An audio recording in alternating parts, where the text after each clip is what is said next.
And welcome back to the CBB Review Studio Live podcast. No Dan Siegel here today. Instead, it's myself, Ariel, and our very own Ryan Poutre from Cardiac CT Review. That's our UConn page. Guys, we've already previewed the first three regions of this 64 soon-to-be team bracket. We go into the West region today. But first, before we get into our picks, a word from our sponsor.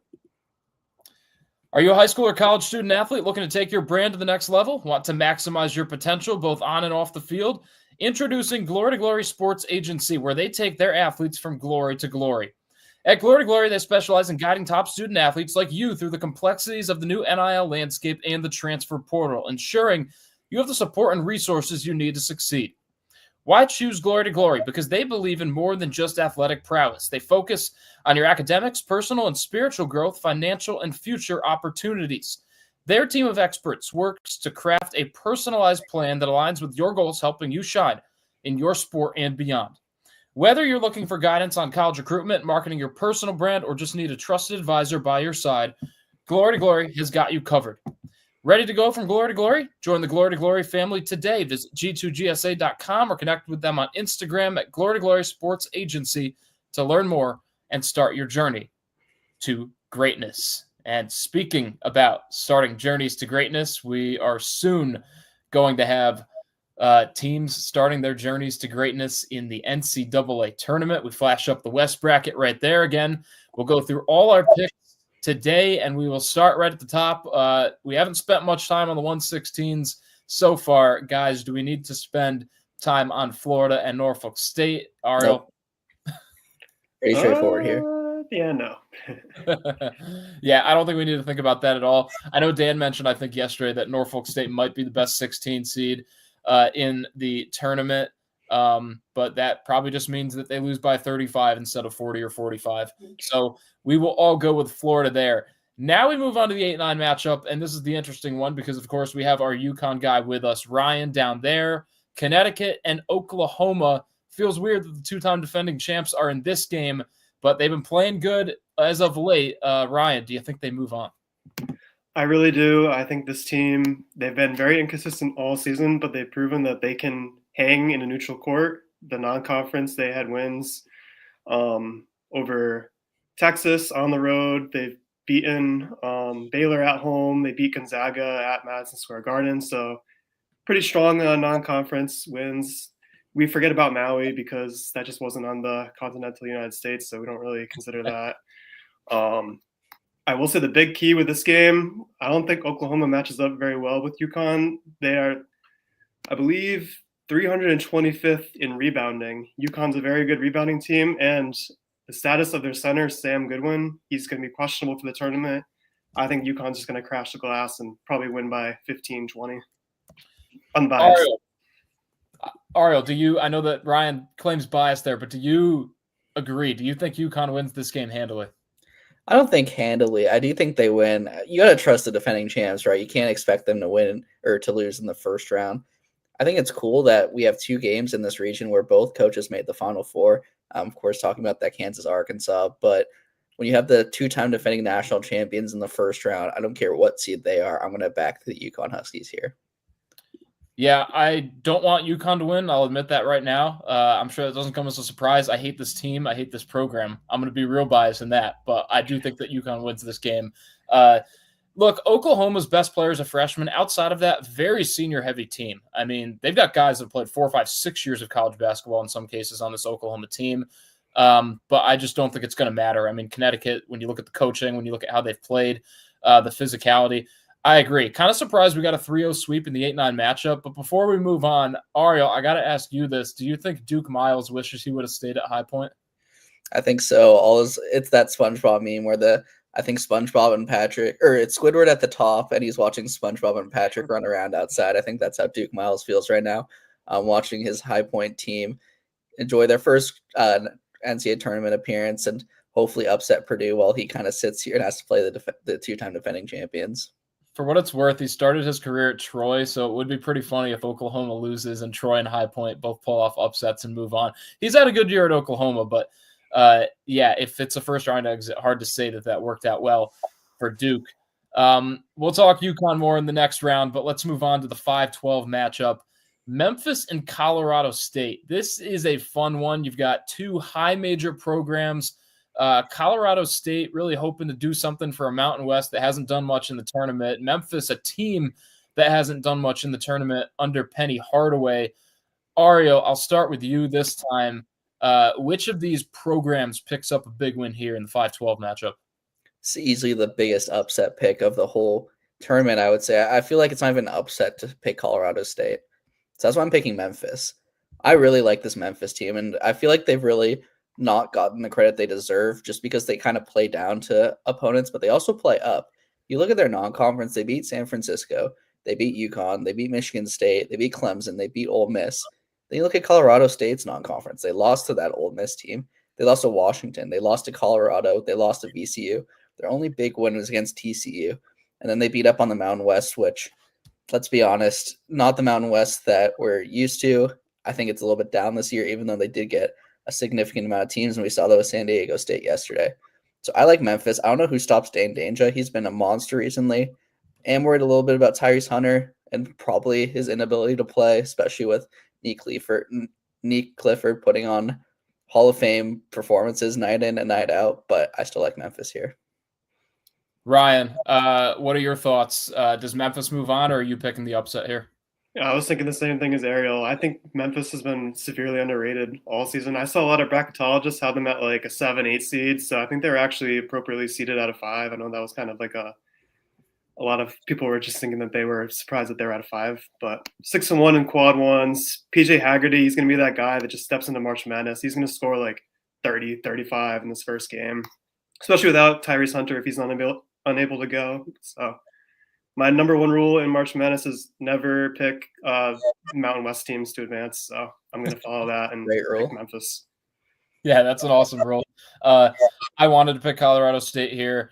It's another 3-0 sweep, guys. I just think I agree, Ryan. PJ Haggerty is one of those guys who can be a star in March. I feel like he's one of those guys that if you follow college basketball, you know who he is. But if you don't follow college basketball, even though he literally averages like 23 points a game, you might not know who he is because Memphis, for some reason, hasn't gotten the national like media landscape that they did when Penny first got hired. It's been strange. Like it just seems like they've been under the radar, even though this is arguably his best full season as a head coach. So yeah, I think Memphis moves on as well.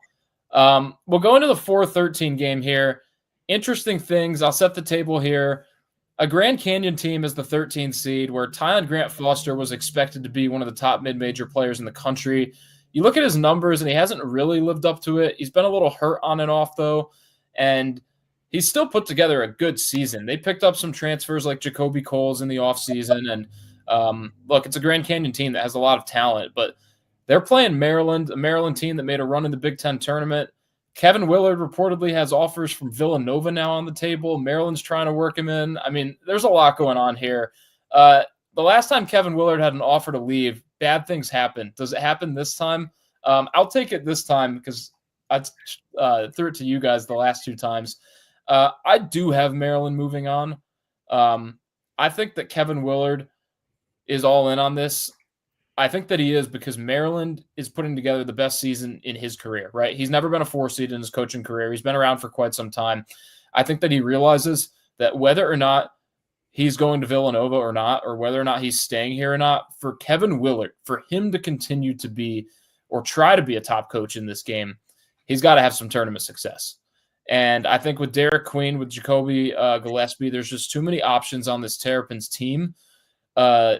I think that it's a scare, and I know that Ariel has some reasons to back this up, so I'll throw it to him next. But I do have Maryland moving on here.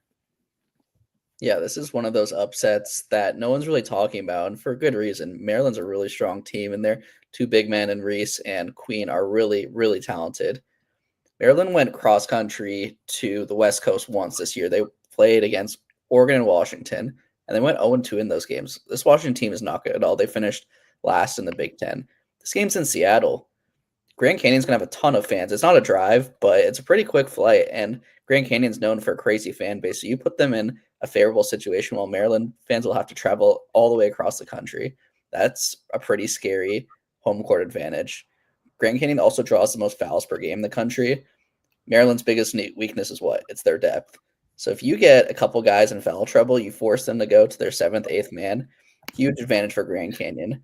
I think this is the game that they pull off the upset. They won last year as the 12th seed over St. Mary's. I think they do it 2 years in a row, and they really shocked the country because no one's really expecting this, just because Maryland looks so dominant down the stretch. But I like Grand Canyon this one. All right, Ryan, this is our first tiebreak. I went with Maryland. Ariel's picking the upset. Do you have the 13 moving on? Well, this is why you put me in here to break the ties. So I'm going to break the tie, and I'm going with Maryland. They have the best starting 5 in all of college basketball. They're one of only 4 major conference teams where every single starter averages double figures, which I just love for a tournament team because even if one guy's having an off game, someone else is going to be able to step up. And with the nickname Crab 5, that's just like I can't go against Maryland. That's probably the best nickname I've heard for a team in a long time.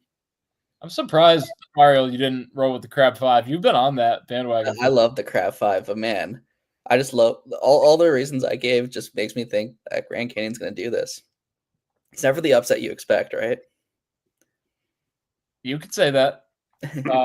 Hey, at least we didn't pick it 3-0. I do think that I'm a little bit scared with this pick because we'll get to it later. I have Maryland moving on a little bit. So we'll see how that works out in our bracket here.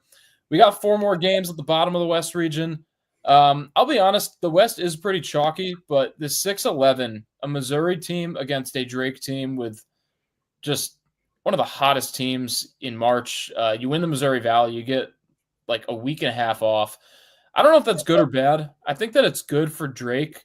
I don't know why I think that, but I don't know. Just something about the way that they ended the season. It felt like they had a lot of tough games. They played Bradley a few times at the end of the year. Excuse me. So I think maybe it's good for them to rest their legs and just get back into 100% form. Ryan, I'll go back to you, though. Are you picking an upset here? Does Drake pull it off against Missouri? You know me so well, Matt. I am picking an upset. I want Drake. I think Drake's going to win this game. It's a very stylistic clash between these teams. I know Missouri likes to kind of play up-tempo, kind of similar to a lot of the SEC schools, but Drake, they are ranked 364th out of 364 team in KenPom adjusted tempo, so they're going to slow this game down. I think that's a good recipe. Could throw Missouri off their game. I got Drake. Team that goes 30-3, I can't go against them. Yeah, I've been going back and forth on this one all week. Some days I'm leaning Drake, some days I'm leaning Mizzou. Some games I'm just hoping they tie and they both move on. Or in Mizzou's sake, I'm a Kansas fan, so I hope Mizzou loses.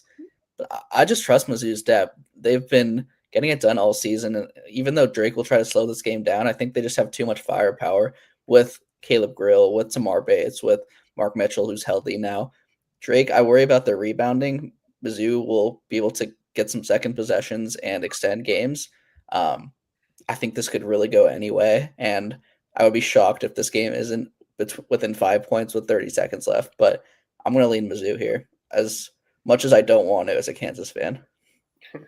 I'm going to break this tie. I'm going to go with Drake. I know that Drake hasn't had a ton of tournament success, but this is a new coach, right? And I'm not saying Darian DeVries isn't a good coach, right? He obviously just got the Indiana job, along with his son Tucker, who we've had on this podcast before. And he did a lot of good things at Drake, but Ben McCollum just seems to be different, right? There just seems to be a little bit different. And I think the biggest thing for me is we knew who Tucker DeVries was for a few years. We knew what Drake was all about for a few years, and they backed it up. We didn't think that this was going to be a Drake team that came right back and had arguably an even better season this year. With Bennett Sturts, the way he's playing, the way he can, he looks like an All-American out there. He really does. He can score, he can facilitate, he can rebound, he can defend. I don't know. Just I hate to go with a one-man star there, and I know that the Missouri Valley's not as deep as it used to be, but with the time off and just with this Drake team, I think they think it's time. I think they know what's at stake. And I know that Mark Mitchell is going to be available, but I just don't trust the fact that it was even a concern to begin with. I don't know who on Drake would be able to necessarily stop him or handle him, but I'm going to go with Drake. What I will say is, before we move on, Marquise Warwick and Jacob Cruz, 2 guys who averaged like 20 points per game last season, far down, not even having close to those seasons at Missouri. A little bit surprised that they haven't been a little bit bigger scoring options for this team. Ariel, I know you're nodding your head. That's why I like this depth. The fact that they have 2 high-level scorers like that who can kind of sub in if some of those top guys like Anthony Robertson or Tamar Bates can't get it going. They can just lean to those guys and hope for a scoring burst. That's why I like this Mizzou team. That's fair. Hey, look, it's one of those ones where I might go back and forth with, but it seems like a trendy upset pick, and I guess we're going Drake 2-1 here, but that's one of those ones that it's 11 a.m. on Thursday tomorrow, and you're still looking at it like, am I really going to pick this game? I don't know what to go with. 100%. We'll move on to the 314. I haven't been seeing many people pick this upset, but Texas Tech playing a 27-win UNC Wilmington team. Ariel, I'll toss it back to you for this one. Who are you going with here? I'll go quick here. I love this Texas Tech team. I think health matters a lot. Darren Williams and Chance McMillian both missed the Big 12 semifinal game that they lost, but they should both be ready to go. Even if both of them don't play, I still think that they could beat this UNC Wilmington team. So give me Texas Tech here. Ryan, what are your thoughts? I do like Texas Tech. JT Toppin, one of the best players in college basketball, but I'm going to say this is my March Madness makes no sense game. Wow. I'm taking UNC Wilmington on this one. The Colonial Athletic Comp, like they've come so close with Charleston, and even this team itself, they've come close to knocking off some of the higher ranked seeds over the past couple of years. I actually Googled it earlier because I was curious was the last time the conference had a win and advanced past the round of 64. It was in 2012 with VCU, which is such a long time, and I think they're going to break that streak, get the conference a win. Wow. I did not expect that to be the pick. I kind of like it low-key. I know UNCW has a 7-footer that's almost like 300 pounds, and that's one of those players where can that be a game changer? I'll be honest, I don't think so. I think JT Toppin is just on a whole nother level. I don't think that UNC Wilmington will have enough to offset him and the rest of this Texas Tech team. I think that Texas Tech might be one of the most underrated top 4 seeds, if not the most underrated top 4 seeds in this entire tournament. They really finished the season strong in the Big 12. They put together a lot of wins. I like where your head is at, Ryan, but I just don't feel like I can make that pick. I'll be honest. I'm not up to that. I did pick a 14 in Lipscomb in another round or in another region. I don't think I could pick 2 14 seeds, so I'll roll with the Red Raiders here. That's fair. No, I don't have a lot of arguments for that either, so I'll leave you guys with that 2-1 advantage. Hey, sometimes you gotta do that. So we move on to the bottom portion of this bracket in Providence, where all the head coaching legends are going to be coaching against each other, starting with Bill Self in Kansas and John Calipari and Arkansas. Ariel, as a Jayhawk guy, take it away. Yeah, I'd love to see Calipari against Pitino, former Kentucky coaches, 2 of the best coaches in college basketball history. But I got to go with the Jayhawks here. Arkansas won't have Thiero in this game. Calipari says Boogie Flan's back, which I think is actually a bad thing. They start 0-5 in SEC play. He got hurt, ruled out for the season. They turned their season around right when that happened. I just think his play style doesn't really match with what Calipari wants to do, and I don't think he's going to build the offense around that, which doesn't really make a lot of sense to me because he's by far their best player, but I'm not the coach. So I think Kansas wins it. I think Hunter Dickinson dominates down low. I think Bill Self draws up a good enough game plan to get them to round 2. I'll go next here. I also think that Kansas wins this game. Sorry that I don't get to be a tiebreaker in case Ryan was going to go with Arkansas, but I just think that Arkansas, when you look at the metrics of this team, when you look at what they do well, it's not a lot, and they do a lot of things wrong, especially with the eye test. And the eye test is one of the most important things. It looked like in the SEC tournament that they did not want to move on to March Madness. So I'm surprised they even accepted their big bid to the NCAA tournament because it doesn't look like a team that wants to be here.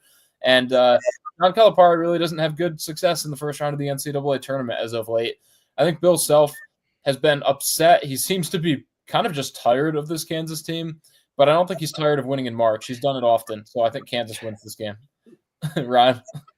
Well, no need for any tiebreakers or anything anyway. I was same thing as you guys. I had to pick Kansas. I think Calipari's kind of lost his fastball. He's a really good recruiter, but just early round tournaments recently, since maybe the past 5-6 seasons, I think he's only advanced past around 64 one time. I think that was 2 years ago against Providence.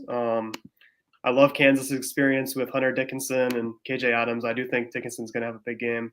I got Kansas. This game's going to be gross, by the way. Just two teams who look uninspired and can't really shoot the ball, defend at an okay rate, and just play a lot of sloppy offense. So two great coaches, two promising teams, but probably going to be a really ugly game. And definitely one of the worst in the whole tournament.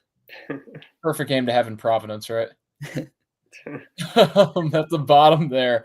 The other coaching legends matchup, Rick Pitino and Chris Crutchfield, with a 46-53 record coming into this game. That's his career record.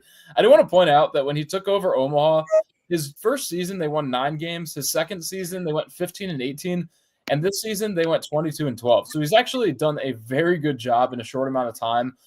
In a crazy era where the transfer portal and the NIL is taking over. I'm sure that Omaha doesn't have a great NIL situation. So props to Chris Crutchfield for doing that. But overcoming Rick Pitino and this St. John's team is a tall task. Ariel, any reason to believe that they should be on upset alert? Only reason to believe is just because you look at this Omaha team, you're like, how did they get here? They were picked 9th in the preseason in their own conference, and they just kept winning. So that's really the only reason. Also, the magic of the banging trash cans. It just feels like a one-shining moment kind of situation where they upset St. John's. That's really the only reason. There's no actual basketball reasons why they're going to win this game. It's just the banging trash cans. Rod? Well, the banging on the trash cans, it'll only help the Houston Astros. So I got St. John's. I watched them all Big East tournament when I was there. I love that team. Their defense, they have the number 1 Ken Pom defense. Defense always travels. They handled business all season.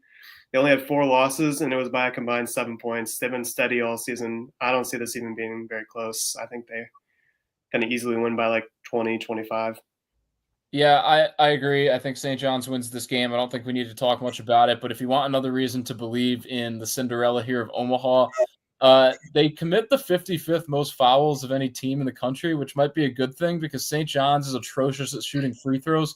So if you're Omaha, maybe you just commit a bunch of fouls and see if that works and just make them win it from the line. But yeah, I don't think that'll be the game plan, and I think St. John's moves on. And now we've got the round of 32 here. We had Florida and we had UConn. I do want to flash up a couple things from our loyal viewer from YouTube, Dennis Shannon, saying Maui games don't count. And this Ryan guy knows what he's talking about. I think this Dennis guy knows what he's talking about too.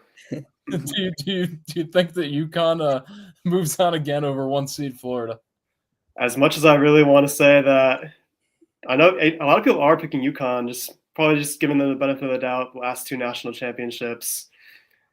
I just really think Florida was the number 1 seed that I wouldn't want UConn to play. I think they honestly deserve to be the number 1 overall seed. The way they close out the season in SEC play, they just steamroll through the whole conference. They even beat Auburn head-to-head. I think they should have been the number 1 overall seed. Another concern of mine is Liam McNeely. He's just been a little off on his shooting. He's been a bit of a shooting slump recently, and with how inconsistent UConn's been, I sadly have to pick against my Huskies and say that Florida's going to be moving on. Ariel, are you going to Florida as well? I mean, you have to, right? There was a trend. I think it was like 5 years in a row where the team that won the national championship would lose in the round of 32 the year after, and it was 5 years, and then UConn broke it last year by winning it again. But I think that trend comes back here. Unfortunately, Florida they throw too much at you. Their guard play is ridiculous. They're the best guard trio in the country. Even their bigs have been solid, and they can really do it all. They can shoot. They can get to the rim, defend. It's just hard to see this Florida team really losing before the Elite Eight, and I don't think UConn has enough to get it done, unfortunately. I'll be honest here. Unfortunately, actually. Sorry, UConn. We need a new champion. I'll be real here. I do have Florida winning, but it's given me the heebie-jeebies because it just feels like a game that UConn will win. I don't know why I'm saying this. I don't know why I think this. I do know this. Todd Golden has never won a tournament game with Florida. So now we're calling on him to win 2 when you're the 1 seed and you have some pressure on you and you're potentially going against Dan Hurley, which has to be concerning if you're Todd Golden. I don't really know if it's a great home advantage in Raleigh for Florida. It seems to be right smack dab in the middle between Florida and Connecticut. UConn travels well, so I wouldn't expect this to be a pro-Florida crowd by any means. And yeah, just kind of all that shaking up. They got a screwy draw. I'll admit that if you're Florida. You don't really get a great home game right near yourself. I don't know if there was a closer one, to be honest. I don't know if there was a game in Florida this year. Is there a game in Tampa? Or is that next year? Not sure, to be honest. But either way, like you get the West region, and then you don't really get to play all that close to your home arena. So I think there is reason to believe that UConn could make this game real close, and we could be looking at a couple possession game down the stretch. I will go with Florida here, but I would put them on upset alert personally, which is kind of strange coming from my mouth. But never thought I'd hear the day you'd say that. But something about UConn in March. If they win this game, everything else I say for the rest of this is out the window. UConn's going to win the Natty if they beat Florida.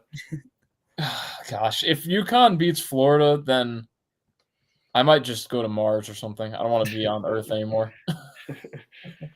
Let's move on. We had Memphis and we had Maryland barely. Good matchup if this is the case, right? You could have Dane Danger in Memphis going against Julian Reese and Derek Queen and PJ Haggerty versus Jacoby Gillespie. Just like a lot of star power here for a 4-5 matchup in the round of 32. Ryan, I'll toss it back to you here. If it's Maryland and if it's Memphis, who do you have going to the Sweet 16? I've got Memphis going to the Sweet 16. I don't feel great about it just with Tyrese Hunter's availability. If he was playing, I would have full confidence in this team. I've loved how they played all season, and Memphis has been knocking on the door of a long tournament run for a while now. They had that 1-point loss to FAU when they just kind of gave the game away, and then they would have got to play the 16 seed in that next round. So they were just so close to having that run. I think this is going to be their year. I've got Memphis advancing. All right, what do you think? Ryan, I totally agree with you. I like this Memphis team too. I'm a little worried about Maryland's depth playing 2 games in 3 days. We saw them have to go back-to-back in the Big Ten tournament, and they lost. And obviously, 2 games in 3 days versus 2 games in 2 days makes a big difference. But, you know, they're going to have a tough game against Grand Canyon, who's going to be physical, and they're going to draw a lot of fouls. And like I said, I think it's going to be close. I think they're going to win, but for this sake, they're not going to win. And then they have to play this Memphis team who's going to be extra aggressive down low again with Danger, like Matt mentioned, and an elite scorer in Haggerty. So I like this team. I really like the matchup that they got with Maryland, and I think that they get done. They advance to Sweet 16. Well, I guess I don't need a tiebreak here, but for what it's worth, I have Maryland advancing all the way to the Elite Eight, so I would have picked Maryland if this was the case. I just think Derek Queen is one of the best players in this entire tournament. I also think that this is a Kevin Willard coach team that I mentioned before that might be hungry. They realize what's at stake for their coach. Julian Reese came back to win, right? And he's won before in the tournament, but I think this is his chance to go on a real long run with the Terps team. So I would have Maryland going on, but alas, we have picked Memphis in our bracket. Let's see. I think we had Drake and Texas Tech. So could be a pretty interesting matchup. Drake obviously can score the ball when Sturts gets going, but if they end up matching up with the Red Raiders, Ryan, who would you go with there? Does the Cinderella run continue? I had in my actual bracket that I filled out, I had Drake advancing to the Sweet 16 over UNC Wilmington, but in this case, with Texas Tech against Drake, I do love JT Topping. I love the Texas Tech team. I would pick Texas Tech to win this game. Agreed. I don't know who stops Toppin. I think he can go for 25 and 15. I think Hawkins will do a good job of getting him the ball down low. I like Texas Tech here to move on. Yeah, I just feel like Texas Tech, they can shoot the 3 along with Drake. They probably can overpower them physically. I know it's not like this overly physical team with 7-footers and big bodies like that, but they certainly have enough forwards and size to make life a little bit difficult for a potential matchup with Drake. So I will go with Texas Tech here as well. Ariel, I'll toss it right back to you because it's Kansas and St. John's in a 7-2 matchup there. Yeah, I feel like Ryan here. I want to take my Jayhawks, but I got to go St. John's. I actually like this matchup for the Jayhawks. I think just because St. John's can't really shoot threes, I think that'll benefit Kansas. And then defensively, Hunter, whenever he faces a big that can shoot, and spread the floor, he really struggles, but Zuby can't. Even though he's an athletic freak and a former Jayhawk, I may add. I think Hunter can kind of camp down low, and that opens it up for the rest of the team. With that being said, I think just from a talent perspective, St. John's is much better. They're playing with a lot of energy. They're probably going to bully they're going to bully Kansas down low, and the guards are just significantly better. So, fortunately, I have to call it an end for the Jayhawks season. Maybe fortunately, this team has been very underwhelming. So, on to the next season, and congrats to the Johnnies on making the Sweet 16. If we all agree, of course. Ryan, do you agree or do you disagree? I do agree with the pick. Every year there's like one Big East team that goes on a run. They make the Elite Eight, Final Four. I think the St. John's, that's the team this year. Number one Ken Palm defense, like I said. They have size on the perimeter. Kadari Richmond, Aaron Scott. They got Simeon Wiltshire. They got all these and RJ Louise, obviously the Big East player of the year. Their number one Ken Palm defense. The full 40 minutes, I saw it time in and time again in the Big East play. The first half always is close. And then over time, that team just wears down. St. John's goes on their run, and then they kind of pull away at the end. I think that's going to be the same game script against Kansas Jayhawks, unfortunately for you, Ariel. Yeah, for someone who thought that Kansas would go undefeated this season, if you remember my offseason video, Ariel, 13 losses is nowhere close to that. I was way off. I thought it was the best offseason of any team in college basketball history. AJ Storr forgot how to play basketball. Rylan Griffin kind of also did, and this whole Kansas team, it's been a mess. I do agree with you, though. I think that it is a good matchup for KU. Surprisingly, I think that this is one of those games where I think any team can match up well with St. John's because they don't have overwhelming size. They're physical, but they don't have overwhelming height. They do at guard, but they're not overly quick. Like if you have a couple real quick guards, like if you're Michigan with Donaldson, you can maybe run past them and make them guard out. And if you can shoot the three, you can force St. John's to get into a 3-point shooting game. And I think that Kansas actually has all three of those things where they could force St. John's to get out of their comfort zone. But it's just tough for me to pick Kansas in this game. It wouldn't shock me if it happened. But I just feel like the way that St. John's has been playing, they've been rolling right now on all cylinders, and it doesn't matter what the stats say. And that's when you know that it comes down to coaching and what Pitino and what this team has built into their identity is that you can look at all these flaws, and they just keep winning. So I think you got to ride that train onto the Sweet 16. We go now to the Sweet 16. I think we had Florida, and I think we had Memphis. So all right. Yeah, I like Florida here. Like I said, I can't see them losing before the Elite Eight. I really love this Memphis team, but if Tyrese Hunter isn't playing, and maybe he'll be back by then because it'll probably be 2 weeks since the injury, then I just don't think they can match up with Florida's guards like I talked about. Walter Clayton, I think he's the best guard in the country, and then Elijah Martin's obviously a stud as well. Condon's been unbelievable as of late, and Chinalu's also been great. So I just think they overwhelm them with talent. And Florida holds true to their 1 seed and advances to Elite Eight. Ryan, what do you think here? As much as I want to pick Memphis, and I've said the same thing as Ariel, I love this team. I just can't see them beating Florida. I always see the thing on Twitter where it's since, I think it's 2001, it's like the top 21 offense on Ken Palm and the top 31 defense. Those are the criteria to make the Final Four, and there was 6 or 7 teams that made that criteria, and Florida was one of the ones this year. The guard trio, Clayton, Martin, and Richard, I just think they're going to be too much to handle. I got Florida. I know we're going with Florida here, but I actually like Memphis in this game for the same reason that I picked Maryland. I just think the physicality, and I think PJ Haggerty could have himself a crazy tournament.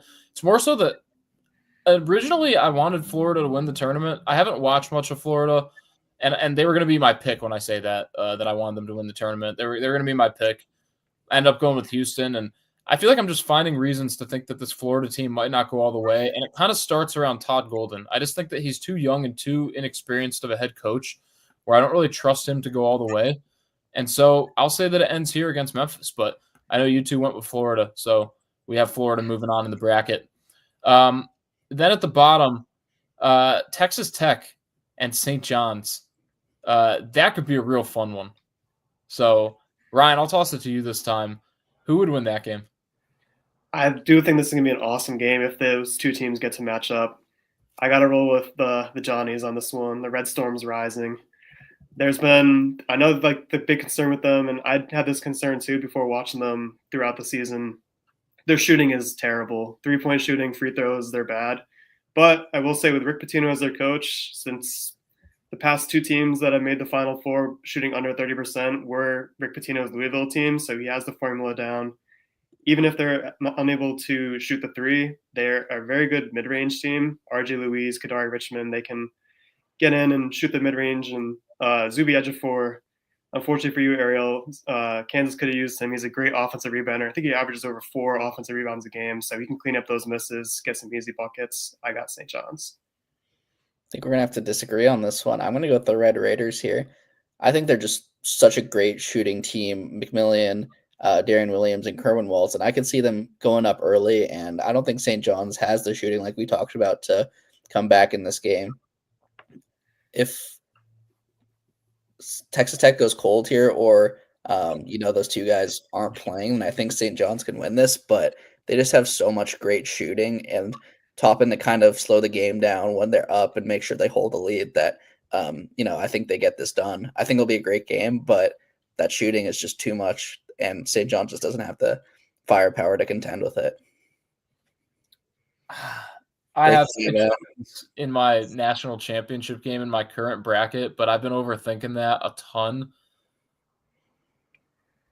Right now on this podcast, I'll go with what I have, and that's St. John's, just because of the role they've been on. But there is a lot in me that wants to switch it over to Texas Tech. So for the sake of this podcast, I will go with St. John's. We will have a chalky matchup between Florida and St. John's. But it's one of those things, again, this could be a last-minute change for me. I mean, everything on Kansas matched up better with St. John's. So I'd be, crazy to try to pick it twice because it matches up even better if you're Texas Tech because you got a big guy in JT Toppin that can also take over at his size. And now all of a sudden, does Zubi Ejiofor really matter? Right? If you're St. John's, does that factor even matter? I'll go with St. John's. So I want to pick a St. John's Florida game. So that's part of the reason for that, because if it is the 1 and the 2 seed here, who would you guys have going on? I'll let you go first, Ryan. I think it's the Red Storm's year. I really do. I just love this team. I've doubted them all season, and they just prove me wrong every single time. Pains me to say this as a UConn fan. Rick Pitino has been kind of getting underneath the UConn Twitter fan skin. He's been saying stuff like driving over to Providence, they're going to wave at the Stores sign and stuff. But I love this team. Kadari Richmond, he's played in so many big games throughout his career. As much as I hate to give Jim Boeheim credit, he was coached under Jim Boeheim. He played on some really good Seton Hall teams. I just think all the additions they had through the portal, I think St. John's is going to advance to the Final Four. Yeah, I think I know that you're not going to agree with that, but I don't, for all the same reasons why I picked Texas Tech. I think they just outmatch up with them, and their shooting, their physicality. This Florida team has everything, and I don't know if St. John's can outmatch that. And Pitino making the Final Four would be unbelievable and such a cool story, and really cement him as a top 3 coach of all time. But I just like this Florida team too much. I don't know how they stop if they're healthy. I just don't think they could beat. I don't think St. John's could beat them. That's honestly how I feel. I think Texas Tech could, but not St. John's. Everyone's been down in St. John's all year. They've been saying the same thing. They can't shoot. But what they've been doing is just winning games. I can't go against them. That's fair enough. I'll be real. That's my reasoning here too. And again, I have St. John's over Maryland in this game. So there's a lot of me that is looking at this again and really wants to go with Texas Tech out of this region because I think they have the most complete team right up there with Florida. But it's hard for me to pick against St. John's. It feels like I don't want to be a part of the doubters, right? Because like you said, Ryan, everyone has been down in the St. John's team. Everyone has been looking at the St. John's team saying they can't do this, they can't do that, and they win anyways. And when it comes down to it, March Madness is about winning. You can look at all the stats you want, but they got the senior point guard. They got the head coach. why not, right? Why not the Johnnies? So I'll go with the Johnnies here too. I guess that's who we've picked here, but it seems weird. I hate this region, I'll be honest. Region. Not just because UConn's in it, Matt. Yeah, no, that's a big factor in it. I hate the teams in this region. I hate this region itself. Gosh.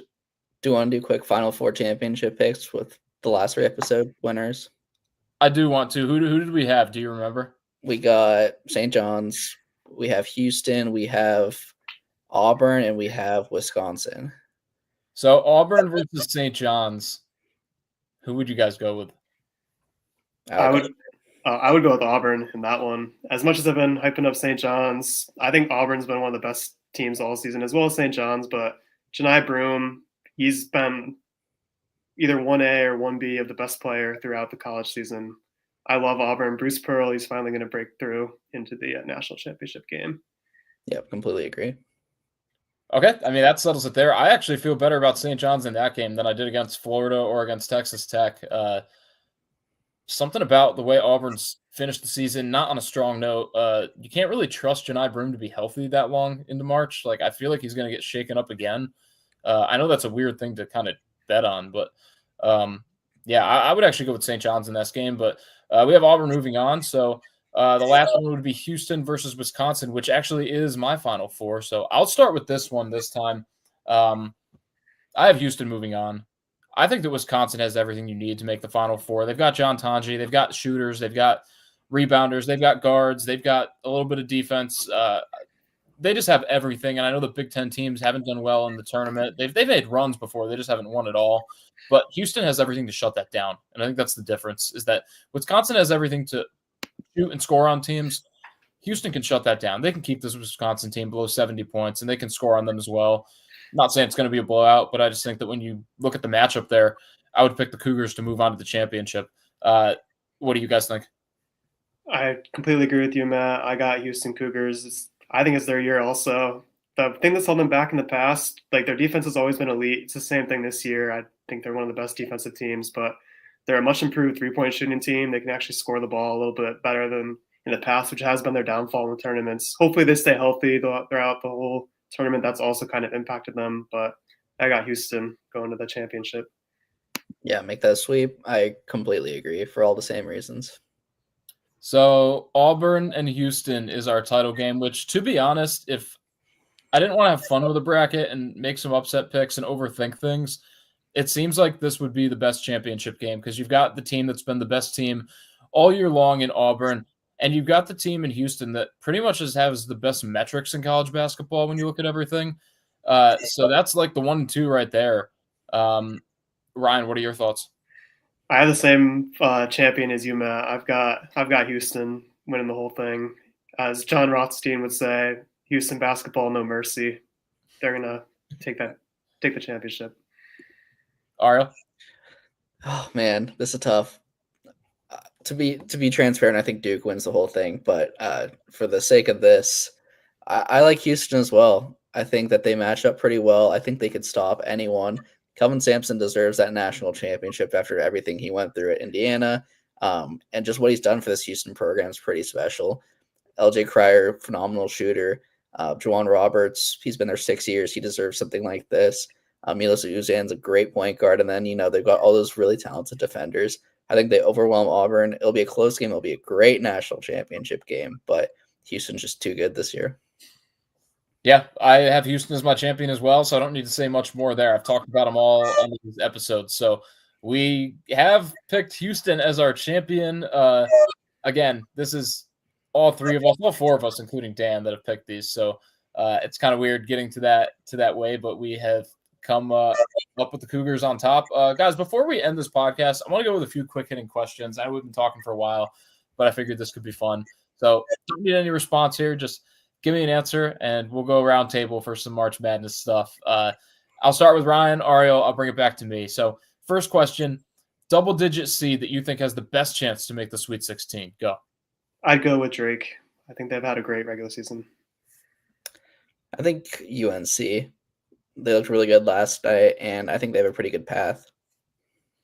I would also go with UNC there. I I want to pick Lipscomb as a fun pick, but I think UNC does go on a long run. For what it's worth, too, before the bracket was released, I know we really said bad things about UNC, Ariel. But after last night, kind of got to change the tune a little bit, right? That was a quad 2 win. Deserved and is a good team. They don't deserve to make it, but they're capable of winning a few games. They showed last night. Over under 4.5 SEC teams in the Sweet 16, Ryan. I'm going under. SEC has historically underperformed in the tournament. I think the same thing's going to happen this year. I got to think. I think Auburn will make it for sure. I think Florida makes it for sure. I think Alabama makes it for sure. I think Tennessee does. And that leaves. Oh, I don't think Mizzou does. I don't think Ole Miss does. I don't think Mississippi State does. You got Kentucky too. I don't think Kentucky does. Okay. So maybe I go under. Yeah, I think exactly 4. And they just missed that mark. I've got 5 exactly, and that's why I brought up Kentucky, because the ones you listed in Kentucky were my 5. Who goes further, a Big East team or an ACC team, Ryan? I go Big East. I've got St. John's going all the way to the national championship game, so I believe in them. I know the ACC is also historically very good, although Duke is good too, but they've done good in the tournament, but I've got St. John's going further. Yeah, I got Duke winning it all, so give me ACC. Yeah, I've got St. John's going far. I have them in the Natty right now, but that might change as we talk on this podcast. I'm just overthinking that more and more. I got a couple ones for you as well. This one's more of a thought one. Should we expand the tournament to 76 or take it down to 64, Ryan? Oh, there's not a chance that back down to 64. I think 64 is the perfect thing. I don't like the playing games. I don't even think they should count as a tournament credit. I just rather have it at 64. I like the do or die aspect of the regular season. That's what I enjoy watching college basketball. I'd rather higher the stakes of the regular season and keep the tournament at 64. Yeah, I agree. My thing is, if they expand it, I'm not going to be mad because it means more basketball. But for all the same reasons you said, it just makes the regular season mean so much more with those bid stealers, and those late February games are just so exciting and mean so much more. If they expanded, Villanova would be in the tournament. They don't deserve the tournament. So yeah, we'd have to watch West Virginia without DeVries. I'll be honest, I think that 76 would be a cool number. I'm in favor of expansion, but I do think that it should come along with some clauses, maybe 2 or 3, like the top 2 or 3 mid-major teams that didn't get in should get automatic like bids into the tournament. Like that's a way to at least like keep everyone happy where you're expanding, but you're getting some more mid-major teams in. But I know that's an unpopular opinion. That's wishful thinking too that they do that. All right, last one here. If you were a head coach of any team in this tournament, who would you most want to coach, Ryan? Well, I'd rather coach my UConn Husky team. I have seen he might be returning for another season, but his job. Oh, you heard it here first. He's on the hot seat there. I'd love to coach Alex Caravan. Just he seems like the ultimate team player. Just he is almost like another coach on the floor. I think that'd be a pretty easy team to step in and coach. I would not want to coach my Kansas Jayhawks. That team is not fun to watch. And from a fit perspective, it's kind of a nightmare with the 2 bigs who can't shoot, and the point guard who can't shoot, and our small forward who can't shoot for some reason, even though he's a 3-and-D guy. I think it would probably be Duke. They just have so many great athletes, so many guys who can do a little bit of everything, and getting the ability to coach a guy like Cooper Flagg, who's just a generational athlete. I mean, how fun would that be? And John Shire's lucky enough to do it, and hopefully we'll get to see Cooper Flagg playing, if not every game, all but that first game. I feel like I'd want to coach Tennessee because Rick Barnes just doesn't do it for me. Like he literally has never done it, and I want to see if I can bring Tennessee to greater lengths because I think they deserve it. That does it though. March Madness officially starts tomorrow. I saw on Twitter, what was it? Someone's girlfriend was confused because he said that March Madness starts on Thursday, but there were games on Tuesday, and someone in the comments was like, well, it starts on Thursday, but it also starts on Tuesday. But yeah, it really starts tomorrow. How do you guys plan on watching your first round? I'm getting off of work early. I'm gonna be chilling with some wings. I got the multi-view on YouTube TV. I'm just gonna be soaking it all in. Yeah, I'll be at work for the day games, but you best believe I won't be getting off my couch from the moment I get home to the last game finishing. It's going to be a great day, and tomorrow will be even better, or Friday will be even better, and then the weekend. So much great basketball. I'm so excited. It's really is the 4 best days of the year as a sports fan, and we're almost there. Can't believe it. Oh no! I'll be in Raleigh wearing my UCamp. Oh my gosh! The Oklahoma Sooners. Boomer Wow. Sooners. On that note, the Thursday and Friday of March Madness, this is what PTO was created for. Enjoy your time off. I'll be soaking up the sun in Raleigh. Guys, thanks for listening to our picks throughout the past couple of days. We'll have some more content on cbreview.com, on our Instagram, on our Twitter. Make sure to hit that subscribe button as always. And trust our picks or don't, because we know a lot, but we probably will have the worst brackets in your bracket pool. And take care.